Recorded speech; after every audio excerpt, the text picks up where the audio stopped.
Hello, my name's Hannah and I'm a physiotherapist at Core Health Physiotherapy and Pilates, and today I'm going to take you through some exercises that work on the abdominals and core muscles.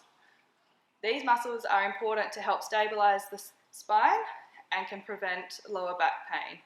They are important for activities such as lifting or gardening when that support is needed around your spine to prevent any injury. The abdominals are made up of a group of muscles which include the rectus abdominis, which is the one sitting at the front.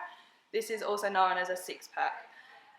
Then you have the obliques, which wrap around the side of the body, and you have them on both sides. There are two layers of these muscles, the external oblique and the internal oblique. And then underneath that you have the deep core muscle, which wraps around from your spine all the way around to the front, and it's like a corset and it holds everything in place. So here are some exercises that work on the core and abdominals. The first exercise is a chest lift. A weight is held up in the air with straight arms and the head and chest is lifted off the mat while keeping the arms straight. It is important that the weight goes directly vertical towards the sky, and a modification of this exercise is holding the weight in one hand while aiming the weight diagonally to the opposite side while lifting the chest up. So this will target more oblique muscles. The next exercise is overhead arms while holding the dumbbells or kettlebells.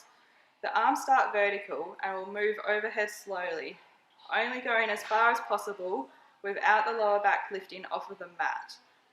It is important to keep the back in a neutral position and not to let the ribs flare up, so that the exercise is targeting the core muscles effectively and you're not just resting on your joints.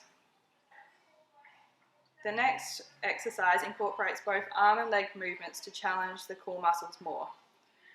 The first version of this exercise is with the feet down on the ground, so this will give the lower back more support as the weight of the legs is taken by the ground.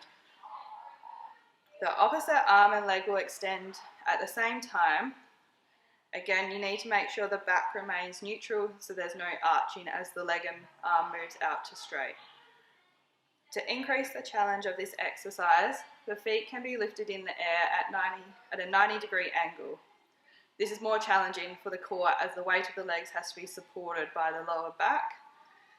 When doing this exercise, it's important that if you get towards the end of the set and you start feeling the back is lifting up off of the mat, that is where you stop, as your tummy muscles are fatigued and cannot hold your back in a neutral position. This exercise is a single leg drop supported with a band. The leg is straight and lowered slowly down towards the ground without resting on the ground. The band helps support the leg throughout the movement. A progression is a double leg drop.